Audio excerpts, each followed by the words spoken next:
So hello people, this is your channel CATV and in this video we are going to do the questions of A7। तो आप अपने notes निकाल के रखिए, हम जो है A7 के क्वेश्चंस करते हैं, ठीक है। वो कंसेप्ट से इसको कोरिलेट करते हैं।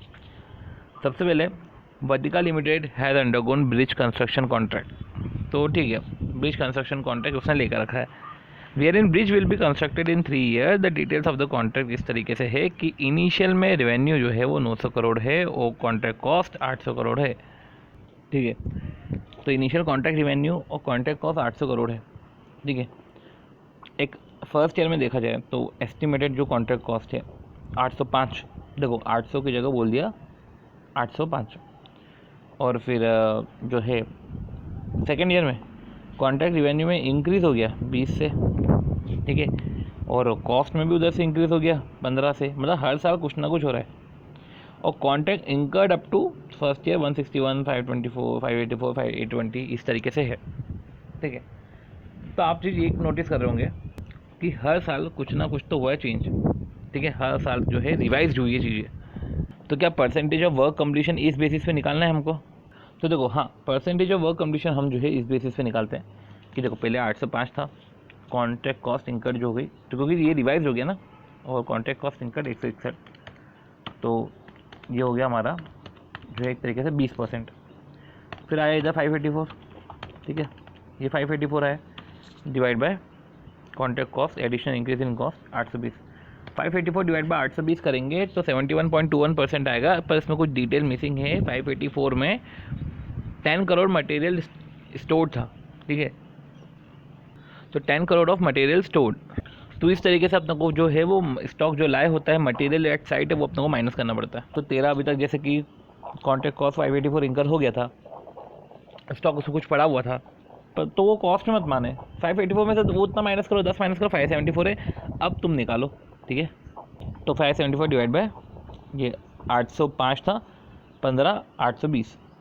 फिर आती बात 820 डिवाइड बाय 820। तो इस तरीके से स्टेज ऑफ कंप्लीशन आया। अब बात ये है, स्टेज ऑफ कंप्लीशन के दो तरीके होते हैं। तुम्हारे दिमाग में आ रहा होगा कि एक वर्क सर्टिफाइड और अनसर्टिफाइड वाला भी तरीका है, तो हाँ वो भी एक तरीका है निकालने का। तो वो तरीका क्या है कि work certified plus work uncertified divide by cost to date plus estimated further cost. या तो मैं ऐसा बोल सकता हूँ कि work certified plus work uncertified divide by work certified plus work uncertified plus estimated further cost. Obvious सी बात है, इससे निकल जाएगा। और एक दूसरा तरीका है कि भैया टोटल कॉस्ट कितनी इंकर करी डिवाइड बाय, ठीक है, टोटल कॉस्ट कितनी इंकर करी divide by total cost of construction incurred plus expected, ठीक है। तो एस्टिमेटेड टोटल कंस्ट्रक्शन कॉस्ट, और ऊपर क्या है टोटल कॉस्ट इंकर्ड कि कितना आपने कॉस्ट इंकर करा, ठीक। जैसे इसमें अगर अपन बात करें तो टोटल कॉस्ट इंकर्ड करा 161, पर अब अपने को लग रहा है एस्टिमेट अपन ने करके रखा है तो ये है 805। तो ये भी एक तरीका है कैलकुलेट करने का। जरूरी नहीं है कि हर बार अपने को वर्क सर्टिफाइड वर्क अनसर्टिफाइड दे के रखे, एस्टिमेटेड फर्दर कॉस्ट ऐसे ब्रेकअप्स दे के रखे, ठीक। तो बात यह है कि हम कॉस्ट के ज़रिए, ठीक है, इधर जो है contract cost incurred up to, मतलब कॉस्ट के आपको प्रपोर्शन दे के रखे, तो आपने कॉस्ट के ज़रिए स्टेज ऑफ कंप्लीशन तो निकाल लिया। अब अपने को ये पता होना चाहिए कि जो कॉन्ट्रैक्ट रेवेन्यू कॉन्ट्रैक्ट कॉस्ट है वो स्टेज ऑफ कंप्लीशन के आधार पे बुक होता है, राइट। तो देखो अगर 20% कंप्लीट है तो 805 है, ठीक है, उसका 20% कर लो तो 161 आ जाएगा। साथ ही साथ 900 है तो उसका 20% 180 आ जाएगा। ये बुक कर लो पहले साल का प्रॉफिट। सेकेंड ईयर के प्रॉफिट में हमको थोड़ा सा समझना पड़ेगा। कैसे समझना पड़ेगा? क्योंकि यहाँ पे जो कंप्लीशन दे के रखे हैं वो टोटलिटी में देख रखे हैं 20, फिर अगले 50, ठीक है, फिर अगला 30, या तो आप ऐसा सोच लो, ठीक है। तो अगले में आपको जो है अगले में आपको 70% निकाल के प्रीवियस ईयर का माइनस करना पड़ जाएगा, ठीक है। तो अगर अपन बात करें तो 820 अगर टोटल एस्टिमेट कॉन्ट्रैक्ट कॉस्ट है, ठीक है, तो 574 आपकी कॉस्ट हो गई, ओके। साथ ही साथ ये है अपना 920, ठीक है। तो 920 का भी कर लो 70%, 644। तो 644 में से 574 माइनस करो, है ना, तो ये आ गया आपका 70, ठीक। पर भूल मत जाना कि ये जो तुमने निकाला है पहले तो तुम्हारा रेवेन्यू 70% और कॉस्ट 70%, तो उसमें प्रीवियस ईयर के भी कुछ है, तो इस तरीके से इस बार का ये हो जाता है। फिर जब तुम अगले साल का निकालोगे तो ये अगले साल का निकाला तो उसमें ये प्रीवियस मतलब कि ये दो तो बुक हो चुके हैं ना, ये सेकेंड ईयर में, ये इसके पहले साल में, तो बेहतर है कि इसका टोटल, ठीक है, ये टोटल को इधर पटक दो, ठीक है, ये थर्ड ईयर का आ जाएगा तुम्हारा, ओके। तो आता अगला क्वेश्चन कि ABC लिमिटेड एक कंस्ट्रक्शन कॉन्ट्रैक्टर है, undertake the construction of commercial complex. तो कंस्ट्रक्शन करा है कमर्शियल कॉम्प्लेक्स का, तो कंस्ट्रक्शन कॉन्ट्रैक्टर है कंस्ट्रक्शन कर रहा है कमर्शियल कॉम्प्लेक्स का।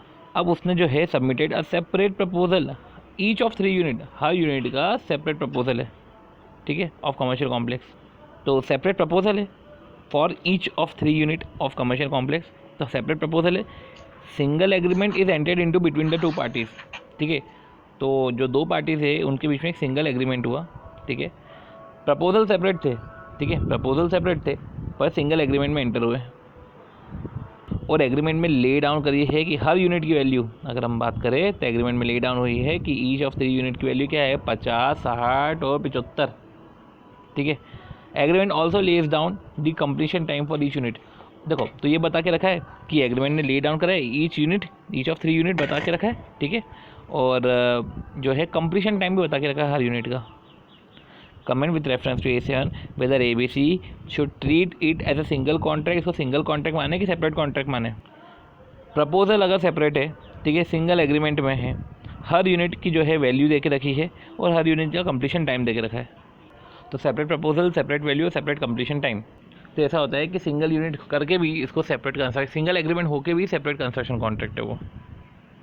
क्या बोला है कि सिंगल एग्रीमेंट होके भी फिर वो सेपरेट कंस्ट्रक्शन कॉन्ट्रैक्ट है। तो किस केस में सिंगल एग्रीमेंट होके भी वो सेपरेट कंस्ट्रक्शन कॉन्ट्रैक्ट माना जाता है, जब एक कॉन्ट्रैक्ट में एक से ज़्यादा असेट्स हो, कवर्स नंबर ऑफ असेट, ठीक है।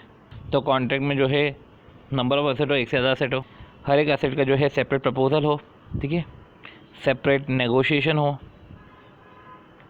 ठीक है, सेपरेट प्रपोजल, सेपरेट नेगोशिएशन, और सेपरेट प्रपोजल, सेपरेट नेगोशिएशन हो, नेगोशिएशन इस तरीके से हो कि जो कॉन्ट्रैक्टर कस्टमर है वो एक्सेप्ट या रिजेक्ट कर सके कि यार ये पार्ट मैं एक्सेप्ट कर रहा हूँ, ये पार्ट रिजेक्ट कर रहा हूँ। तो separate proposal, separate negotiation, cost और रिवेन्यू भी जो है हम इजीली आइडेंटिफाई कर सके, तो सेपरेट प्रपोजल है, सेपरेट नेगोशिएशन है, एक्सेप्ट और रिजेक्ट कर सके each part, any part of project, और कॉस्ट ऑफ और रिवेन्यू भी जो है ईच एसेट का can be identify, cost and revenue of each asset can be identify. तो मैं इसको वापस से रिपीट करता हूँ कि देखो सेपरेट प्रपोजल है, दोनों के सबके सेपरेट प्रपोजल है। प्रपोजल है तो अपन बात कर सकते हैं कि भैया नेगोशिएशन भी सेपरेट होंगे, ठीक। प्रपोजल, नेगोशिएशन, अब उसका एक्सेप्ट रिजेक्ट करोगे तो एक्सेप्ट और रिजेक्ट कर सकते हो पार्ट ऑफ द प्रोजेक्ट को। अब कॉन्ट्रैक्ट करते हो तो उसमें कॉस्ट और रिवेन्यू लगता है, तो इस तरीके से आप प्रोसेस में याद कर सकते हो। अगला क्वेश्चन एक और है कि ऑन 1 दिसंबर 2000, ठीक है, MGR reality undertook a contract to construct a building, क्या 45 लाख की अपन जो है बिल्डिंग बनाते हैं, ठीक है। और 31 मार्च मतलब 1 साल बाद कंपनी ने फाउंड करा कि इसने तो ऑलरेडी स्पेंड करके रखा है 32.5 लाख ऑन कंस्ट्रक्शन, ठीक है, 32.5 lakh, and additional cost of completion जो है उसमें 15.10 लगेंगे। तब देखो समझो 32.5 दे के रखा है, ठीक है, एडिशनल कितना लगेगा 15.1, ठीक है। तो अपन ऐसा कर लेते हैं ना, अब इसमें अपने को दे के रखा है, इसमें अगर अपन परसेंटेज वर्क कंप्लीशन निकाले तो दिख रहा है ये कि 32.5, ठीक है, और 32.5 प्लस 15.1 यह है अपना 68.27। देखो यही है अपना परसेंटेज ऑफ कंप्लीशन। अब कितना हमको रिवेन्यू में चार्ज करना है, तो what amount charge to revenue, तो रिवेन्यू में चार्ज कर लो उतना ही परसेंट का, ठीक है, उतना ही रिवेन्यू में चार्ज कर लो, इतना ही रिवेन्यू में चार्ज किया। और इस तरीके से जो है अब समझो रिवेन्यू कितना दे के रखा है, कॉस्ट कितना दे के रखा है, तो आपको जो है रिवेन्यू दे के रखा है 30.73 लाख का, और 32.50 का जो है आपको कॉस्ट दे के रखा है। तो क्या बोलना चाह रहे हैं कि व्हेन इट इज़ प्रोबेबल कि जो टोटल कॉन्ट्रैक्ट कॉस्ट है वो अगर वो टोटल कॉन्ट्रैक्ट इवेंट से एक्सीड हो जाए तो जो एक्सपेक्टेड कॉस्ट है उसको एक्सपेंस जैसे हम रिकॉग्नाइज करते हैं इमीडिएटली। तो जो भी एक्सपेक्टेड लॉस है उसको इमीडिएटली रिकॉग्नाइज करो। देखो मैं अभी कैलकुलेट कर रहा हूँ, मेरे को लग रहा है फॉरसीबल लॉस, तो भैया अभी इसको रिकॉग्नाइज करो, उसको PNL में ले जाओ, इसको ऐसा PNL में ले जाओ, ठीक है। अब अगर कभी ऐसा हो क्या ये कॉन्ट्रैक्ट हो और दूसरा कॉन्ट्रैक्ट भी एक चल रहा है वो भी इसका ही पार्ट है, ठीक है, अदर कॉन्ट्रैक्ट भी जो है इस सिंगल कॉन्ट्रैक्ट का ही पार्ट है, ठीक है, और अगर अदर कॉन्ट्रैक्ट में प्रॉफिट हुआ है तो यहाँ के लॉस वो प्रॉफिट को सेट ऑफ कर देंगे। ओके, तो नेक्स्ट क्वेश्चन है हमारा कि उदय कंस्ट्रक्शन है, उसने कंस्ट्रक्ट करा ब्रिज, ठीक है। अब कंस्ट्रक्शन जो है कमेंस हुआ है ड्यूरिंग फाइनेंशियल ईयर एंडिंग, ठीक है, और वो कंप्लीट हो जाएगा नेक्स्ट फाइनेंशियल ईयर में। Contract is for a fix price, 12 crore का तो कॉन्ट्रैक्ट प्राइस है विद एन एस्केलेशन क्लॉज, ठीक है। और ये फॉलोइंग इन्फॉर्मेशन दे के रखी है कि जो इंकर्ड है और एस्टिमेटेड है, तो इससे हम जो है 40% कंप्लीशन निकाल लेंगे। अब escalation in cost was 5%, hence contract price भी जो है 5% से बढ़ गया। तो अब हमको स्टेज ऑफ कंप्लीशन निकालना है और amount of revenue and profit recognise for the year निकालना है।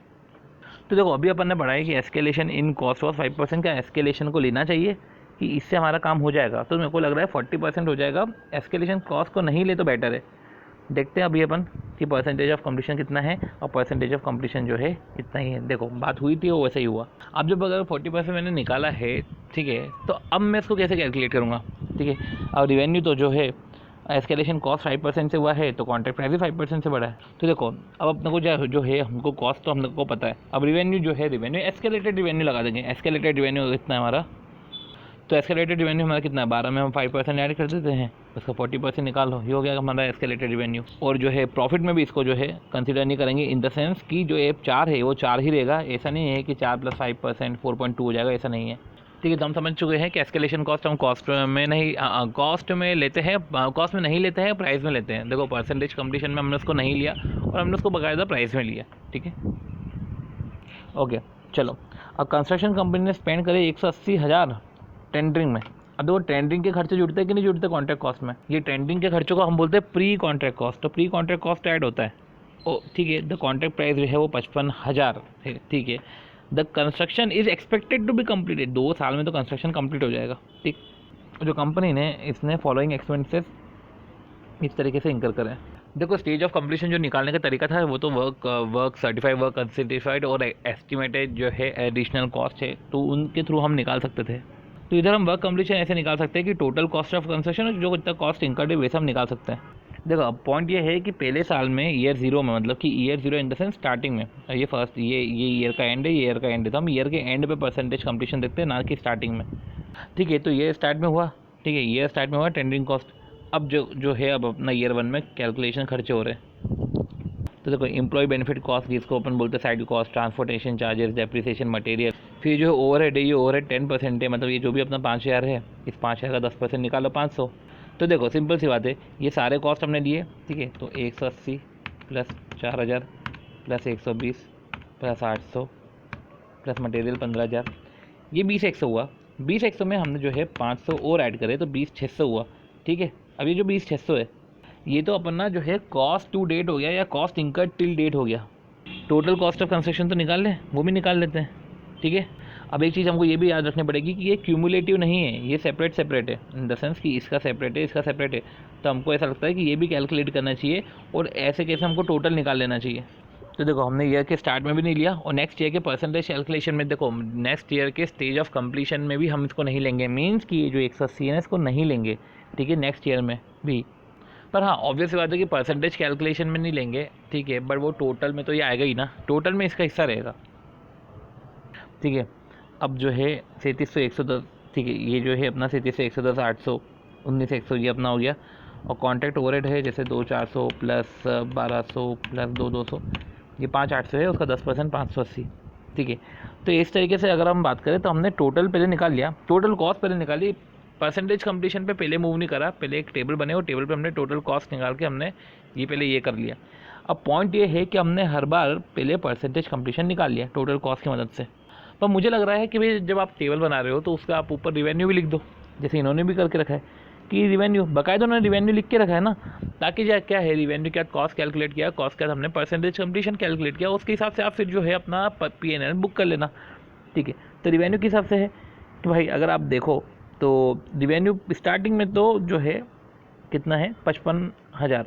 अब ये जो रिवेन्यू बोल के रखा है ये पहले साल का नहीं है, ये कॉन्ट्रैक्ट प्राइस, पूरा कॉन्ट्रैक्ट प्राइस 55,000 का है।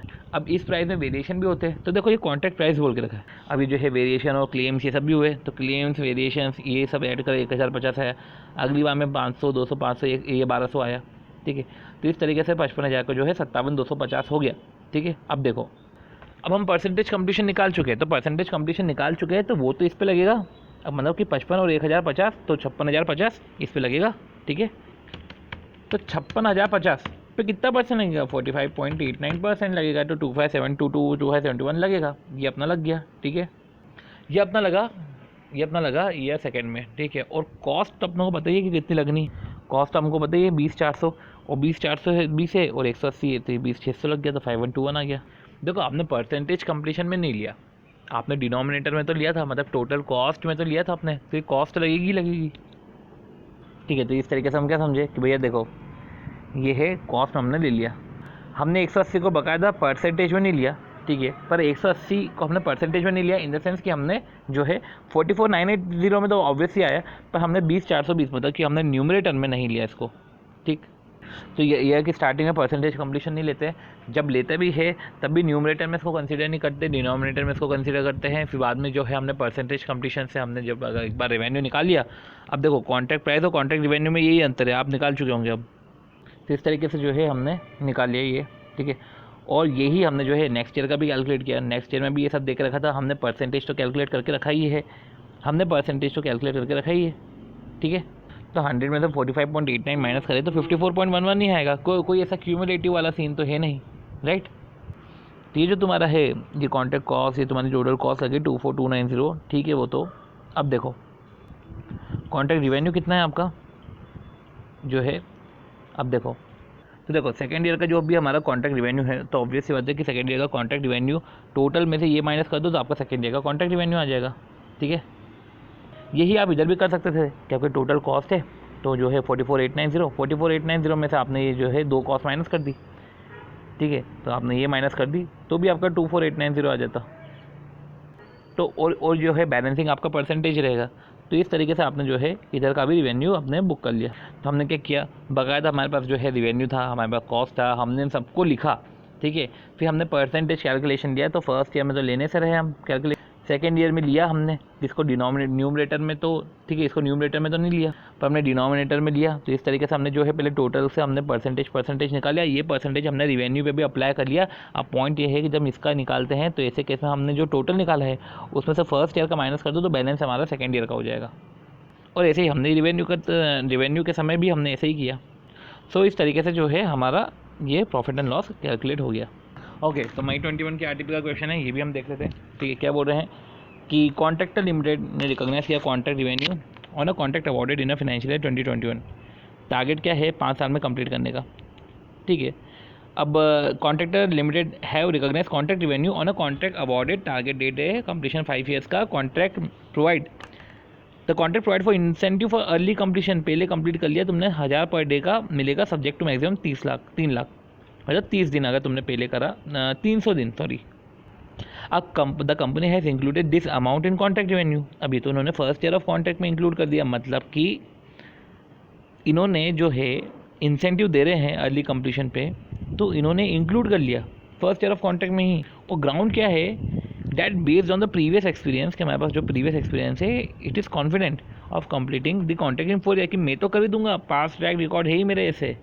तो पास्ट एक्सपीरियंस नहीं देखा जाता, when it is certainty, when there is a probability, when there is probable that standards will meet.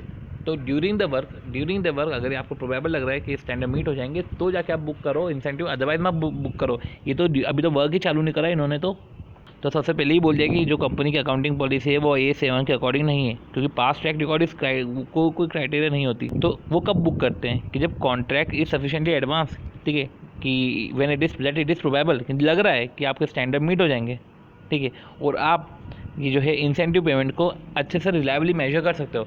तो देखो आपको पता है कि आपका स्टैंडर्ड जो है वो मीटअप हो जाएंगे, ठीक है, जल्दी ही तुम अपने कॉन्ट्रैक्ट को मीट कर लोगे। और साथ ही साथ समझो ना ये भी कि इंसेंटिव पेमेंट भी आप मेजर कर सकते हो रिलायबली। जब हमको लग रहा है कि जो स्टैंडर्ड है वो मीटअप हो जाएंगे, when it is probable that standards will be meet while during the work काम करते समय मेरे को लग रहा है, ठीक है ना। तो मैं जल्दी भी कर सकता हूँ और साथ ही साथ मैं अमाउंट को रिलायबली मेजर भी कर सकता हूँ, तो फिर मैं उसको बुक कर लूँगा, ठीक है। तो इधर तो बुक नहीं कर पाओगे। देखो MTP में एक सिंगल क्वेश्चन है, वो भी देख लेते हैं।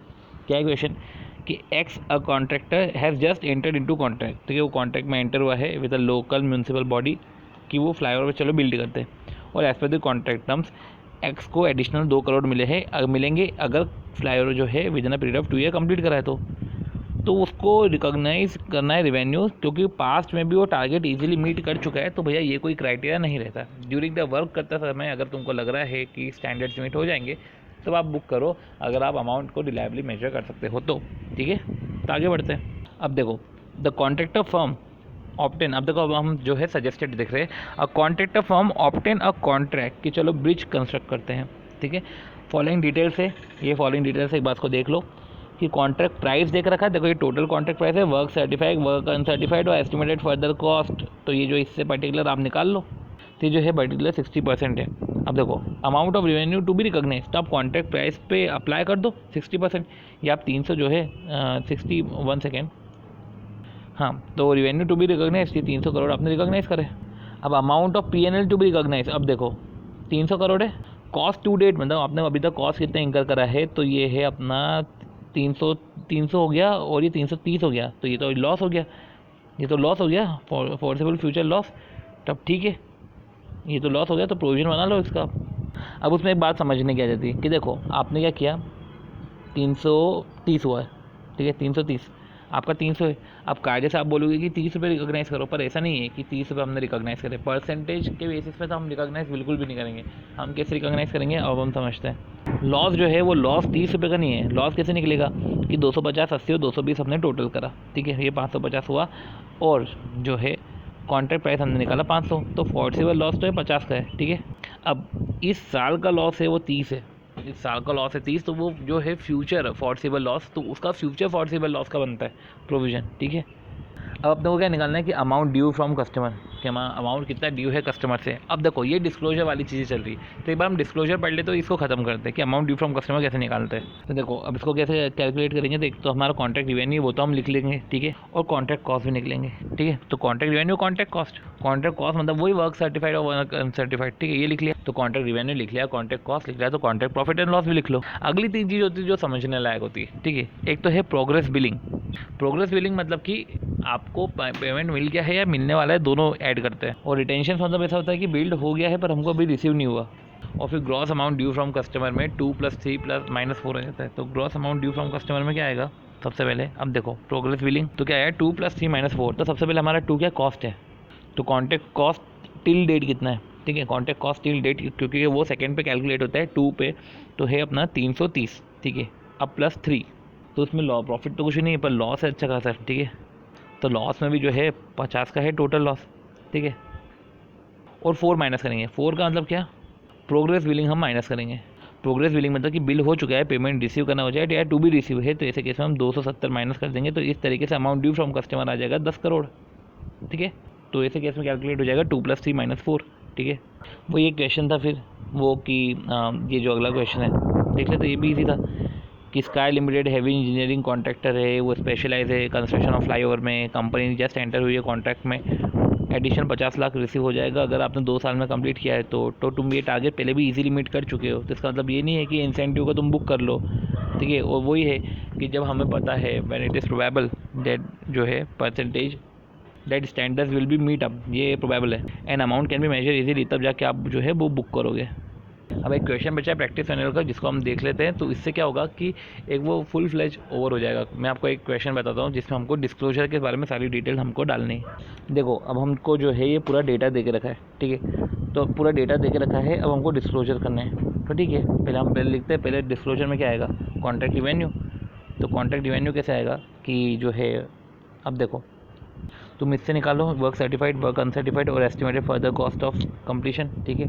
तो 1250 + 250 + 1750 डिवाइड इक्वल टू इंटू 1500, ये आया हमारा 46.15 जो भी परसेंट है। तो इससे हमने जो है कॉन्ट्रैक्ट प्राइस जो है इंटू 2400 हमने जो है 1107 निकाला कॉन्ट्रैक्ट रिवेन्यू। तो 1101 हमारा कॉन्ट्रैक्ट रिवेन्यू आ गया। यही जो 46.15 है ये हमने टोटल कॉन्ट्रैक्ट जो है कॉस्ट पे लगाया, पर ये कॉस्ट पे नहीं, कॉस्ट पे तो वर्क सर्टिफाइड और वर्क अनसर्टिफाइड ये होगा अपना 1500, ठीक है। तो ऐसे केस में हमने जो है फर्दर जो है निकाला। ये जो प्रॉफिट एंड लॉस है ना, ये कॉन्ट्रैक्ट रिवेन्यू में से कॉन्ट्रैक्ट कॉस्ट माइनस करो, वो वाला प्रॉफिट लॉस नहीं है, ये फोर्सेबल लॉस है, ठीक है। तो जैसे कि कॉस्ट ऑफ कंस्ट्रक्शन है वो आपको कॉन्ट्रैक्ट प्राइस देकर रखा है, वो जो फोर्सेबल लॉस है उनको फोर्सेबल लॉस निकालना है। कोई ये कॉन्ट्रैक्ट रिवेन्यू माइनस कॉस्ट करके ये वाला करंट ईयर का लॉस नहीं निकालना है, ठीक है। तो हमको तो रिकॉग्नाइज लॉसेस, फोर्सेबल लॉसेस हमको निकालना है, ठीक है। ये हो गया अपना, ठीक है। तो हमारा जो है तीसरा रिकॉग्नाइज प्रॉफिट एंड लॉस आ गया। अब आता है प्रोग्रेस बिलिंग। प्रोग्रेस बिलिंग मतलब बिल हो चुका है, अब पेमेंट जो है वो मिला है या नहीं मिला है, दोनों आते हैं, ठीक। तो पेमेंट रिसीव्ड, ठीक है, या प्रोग्रेस पेमेंट, तो ये 1400 आ जाता है, ठीक है। ये आ गया अपना 1400। अब समझ, रिटेंशन का मतलब होता है कि बिल बन गया है पर पेमेंट नहीं आया है, मतलब ये प्रोग्रेस पेमेंट, ये सिर्फ 300 आएगा इसमें, ठीक।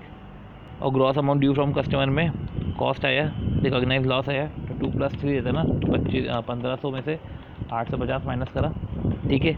और प्रोग्रेस बिलिंग जो है हमने जो है प्रोग्रेस बिलिंग भी देखा, ठीक है। तो अब देखो इधर जो है हमारा लॉस हो गया, तो अगर हम बात करें तो ये अपना हो गया 1500, मतलब 2 क्या है अपना 1500, ठीक है। लॉस में ऐड करेंगे 1500 प्लस 800, ठीक है, माइनस जो है प्रोग्रेस पेमेंट, प्रोग्रेस बिलिंग, ठीक है। तो देखो इधर है कि 2 + 3 - 4 होता है, ठीक है। तो 2 + 3 - 4, ओके।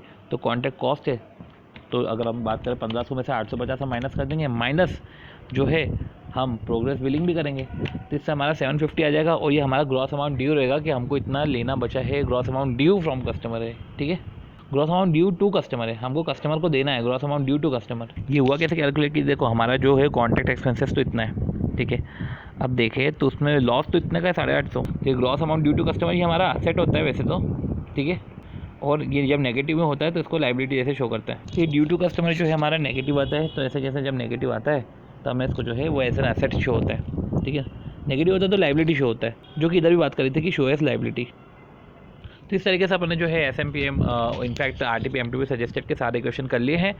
होप्स तो आपको समझ में आया होगा कि A7 में क्वेश्चन कैसे सॉल्व होते हैं। तो हम मिलते हैं हमारे नेक्स्ट वीडियो में, और नेक्स्ट वीडियो में हम नेक्स्ट एज की बात करेंगे। ओके।